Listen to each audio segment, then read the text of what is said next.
السلام علیکم۔ آج کی میری یہ ویڈیو ایک سہیلی سے کھائے گئے دھوکے کے بارے میں ہے۔ وہ میری پہلی اور آخری سہیلی تھی۔ میں اس کو دل و جان سے چاہتی تھی، اس پر اعتبار کرتی تھی۔ وہ پہلی لڑکی تھی جس نے مجھے اپنی دلیرانہ طبع کی بدولت متاثر کیا تھا۔ منزہ نے 9ویں میں ہمارے اسکول میں داخلہ لیا اور میری ہم جماعت ہو گئی۔ جلد ہی مجھے اندازہ ہو گیا کہ کم عقل نہیں ہے، بات کو جلد سمجھ جاتی ہے، فضول بات بھی نہیں کرتی، مگر اپنی دلچسپ گفتگو سے متوجہ ضرور کر لیتی ہے۔ کچھ تیز ترار ہے، بلکہ بولڈ کہوں تو بیچا نہ ہوگا۔ اس سے قبل میری کوئی سہیلی نہ تھی۔ میں دوست بنانے سے یوں ڈرتی تھی کہ امی کہتی تھی سہیلیاں سوچ سمجھ کر بنایا کرو اور سہیلیوں پر زیادہ اعتماد مت کرنا۔ دراصل امی شکی مزاج تھی۔ وہ مجھ سے ملنے والی لڑکی کو جانچتی اور ان سے میرے میل جول پر کڑی نظر رکھتی۔ محلے کی کوئی لڑکی مجھ سے ملنے آ جاتی تو اس کے جانے کے بعد مجھ سے 1000 سوال کرتی کہ کون تھی، کیوں آئی تھی۔ تبھی میں ان کی انکوائری سے بچنے کی خاطر سہیلیاں ہی نہیں بناتی تھی۔ کلاس کی لڑکیاں ایک ساتھ شاپنگ کو جاتی، گھریلو تقریبات میں ایک دوسرے کو مدعو کرتی اور ایک دوسرے کے گھر آتی جاتی تھی، مگر میں الگ تھلگ رہتی تاکہ نہ راہ و رسم بڑھے اور نہ یہ میرے گھر تک آئے۔ لیکن منزہ سے ملتے ہی میں اس کے سحر میں گرفتار ہو گئی تھی۔ جلد ہی ہم میں پکی دوستی ہو گئی اور میں اپنی ماں کی ساری نصیحتیں بھول گئی۔ اسکول سے چھٹی ہوتے ہی ہم اکٹھے چل پڑتی۔ ہمارے گھروں کا راستہ بھی ایک ہی تھا۔ میرا گھر پہلے آتا تھا، آگے وہ اکیلی اپنے گھر تک کا راستہ طے کرتی تھی۔ کافی دنوں تک امی کو میں نے منزہ کے بارے میں نہ بتایا کہ میں اس لڑکی کی دوستی کو کھونا نہ چاہتی تھی۔ امی کہتی تھی کہ وہ جہاں دیتا ہے، کسی لڑکی کو ایک نظر دیکھ کر پہچان جاتی ہے کہ وہ کیسی ہے۔ بس میں نے منزہ کو ایک بار بھی اپنے گھر آنے کا نہ کہا، حالانکہ روزانہ وہ میرے گھر کے سامنے سے گزرتی تھی۔ ایک دن اس نے شکوہ کیا، اس کے تانوں کے باعث بالآخر مجھے اس دوستی کے رشتے سے پردہ اٹھانا ہی پڑا۔ امی کو منزہ کے بارے میں بتا دیا اور کہا کہ کسی دن اس کو گھر لے آؤں گی، مگر حسب عادت ماں نے سوالات سے پریشان کر دیا تو میں رو پڑی۔ امی سے کہہ دیا، امی یہ کیسا ستم ہے کہ آپ مجھ کو میری ہم عمر لڑکیوں سے دور رکھنا چاہتی ہیں؟ کس جرم کی سزا میں تنے تنہا رہوں میں، جبکہ میری کوئی بہن بھی نہیں ہے؟ میرے رونے پہ امی کا دل نرم ہو گیا۔ اچھا ٹھیک ہے، تم اسے گھر لے آؤ، میں منزہ کو دیکھ لوں تو پھر بے شک تم بھی اس کے گھر چلی جانا، مجھے کوئی اعتراض نہ ہوگا۔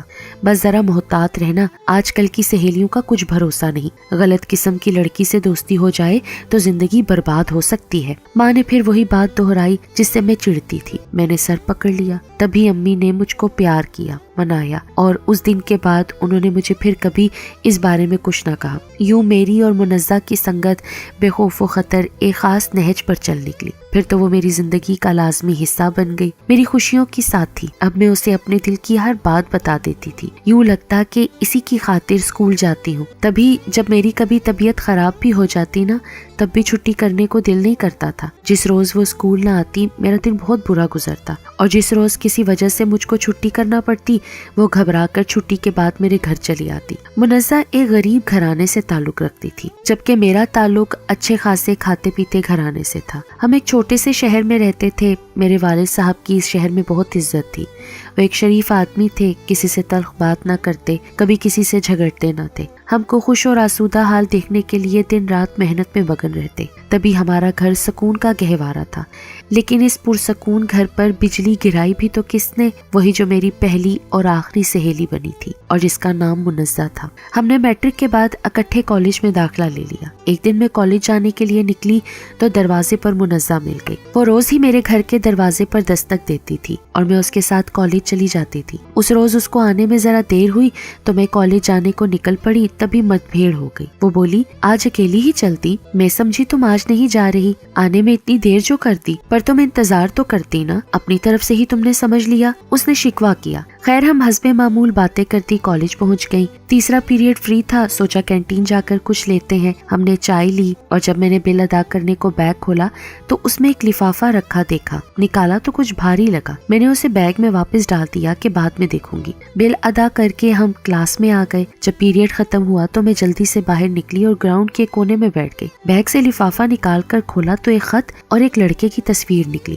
میں تو حیران رہ گئی کہ یہ لفافہ میرے بیگ میں کہاں سے آ گیا۔ کیا۔ خیر میں نے خط کو پڑھنا شروع کیا۔ جوں جوں عبارت کو پڑھتی جاتی تھی حیرت میں اضافہ ہوتا جاتا تھا۔ اسی دوران منزہ مجھ کو تلاش کرتی ہوئی وہاں آ گئی اور مجھے پریشان دیکھ کر بولی، کیا بات ہے نیلو، کیوں پریشان ہو؟ تبھی میں نے خط اور تصویر سامنے کر دی۔ خدا جانے یہ کس کا خط اور فوٹو ہے، لیکن حیرت کی بات یہ ہے کہ یہ میرے بیگ سے نکلے ہیں۔ اس پر وہ کہنے لگی، اچھا تو تم نے کسی لڑکے سے ناتا جوڑ لیا ہے؟ نہیں منزہ، میں نے کسی سے ناتا نہیں جوڑا، بلکہ میں تو پریشان ہوں کہ آخر یہ ہے کون۔ ابھی میں کچھ اور کہنے والی تھی کہ اس نے میری بات کاٹ دی۔ ارے یہ تو وہی لڑکا ہے جو ہمارے پڑوس میں رہتا ہے، کیا تم نے اس کو کبھی نہیں دیکھا؟ نہیں۔ تبھی وہ گویا ہوئی، یہ تو بہت اچھا اور شریف لڑکا ہے۔ اس کے ایسا کہنے پر میں نے اس کو خط کھول کر دکھایا۔ اس میں ایک داستان عشق رقم تھی اور مرنے جینے کی باتیں کہ میں آپ پر فدا ہوں، جب سے آپ کو دیکھا ہے میرے دل کا چین مٹ گیا ہے، شادی کر کے آپ کے ساتھ ایک اچھی زندگی گزارنا چاہتا ہوں، آپ نے انکار کیا تو جان کی بازی لگا سکتا ہوں۔ کالج کا ٹائم ختم ہو رہا تھا،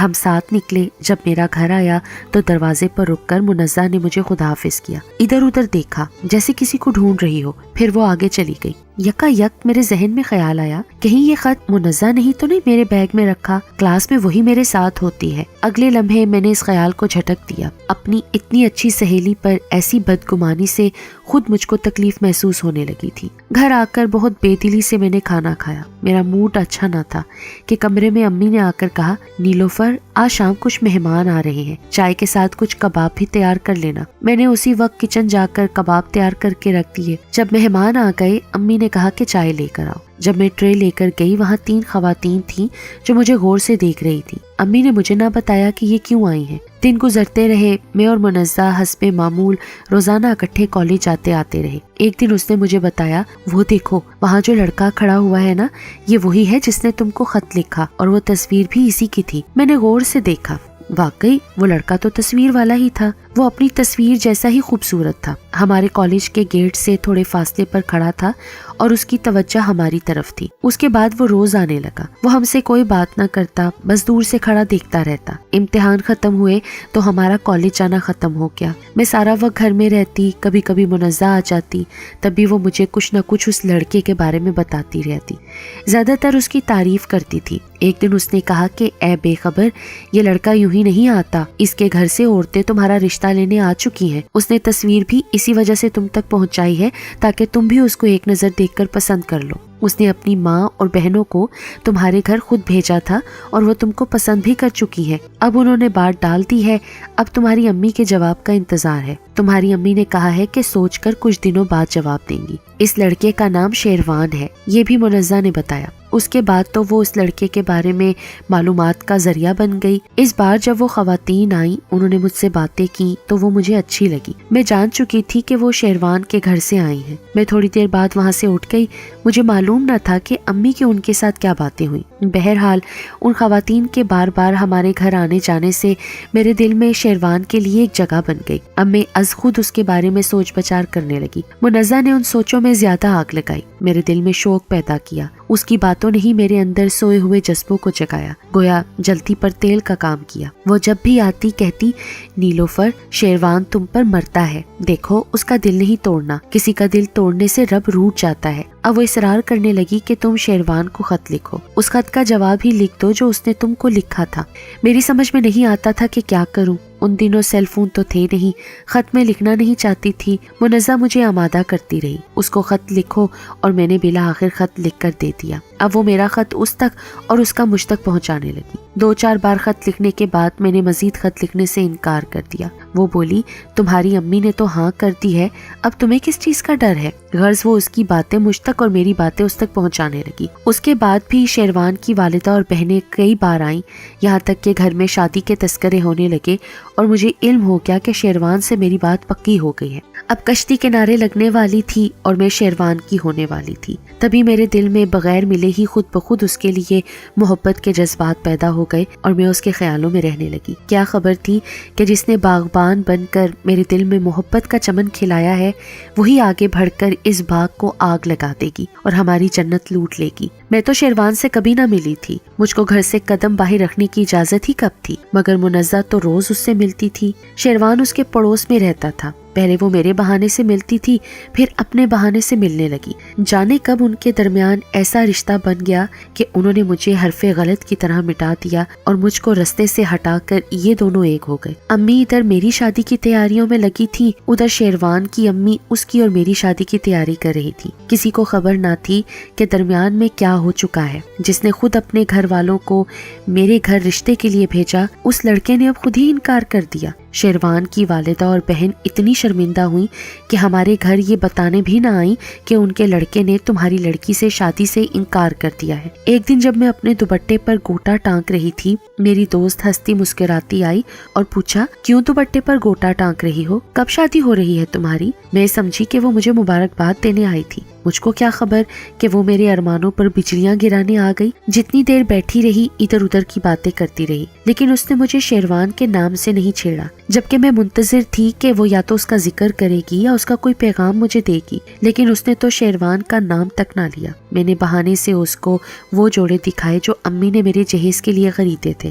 وہ زیر لب مسکراتی اٹھ کر چل دی، مبارکباد بھی نہ دی، البتہ جاتے ہوئے ایک لفافہ میری میز پر رکھ دیا۔ کہنے لگی، میرے جانے کے بعد اٹھا کر دیکھ لینا، سرپرائز ہے تمہاری امی اور تمہارے لیے۔ اس کے جانے کے بعد میں نے وہ لفافہ کھولا، اس میں دعوت نامہ تھا، شادی کا۔ نام پڑھ کر میرے ہاتھ کانپنے لگے اور آنکھوں تلے اندھیرا چھا گیا۔ میں بستر پر گر گئی۔ کتنی سنگ دل تھی وہ، مجھ پر کیسا وار کیا تھا میری اپنی سہیلی نے۔ یہ اس کی اور شیروان کی شادی کا کارڈ تھا۔ وہ مجھے اپنی شادی کا بلاوا دینے آئی تھی۔ وہ جو گہری دوست تھی میری، جس قدر دکھ، تکلیف اور شوق اس کی اس حرکت سے مجھے ہوا، اس قدر کبھی کسی بات سے نہ ہوا تھا۔ میری امی شیروان کے گھر گئیں اور اس کی والدہ سے ملی۔ امی نے کہا کہ ایسا کیسے ہو سکتا ہے، آپ تو ہماری بچی کے ساتھ اپنے بیٹے کا رشتہ پکا کر کے گئی تھی۔ انہوں نے کہا، بہن معاف کرنا، میں بہت شرمندہ ہوں، میں اپنے بیٹے کے ساتھ اب زور زبردستی تو کر نہیں سکتی۔ اسی کے کہنے کی وجہ سے آپ کے گھر آئی تھی اور اسی نے ہی شادی سے انکار کر دیا۔ میری امی نے جب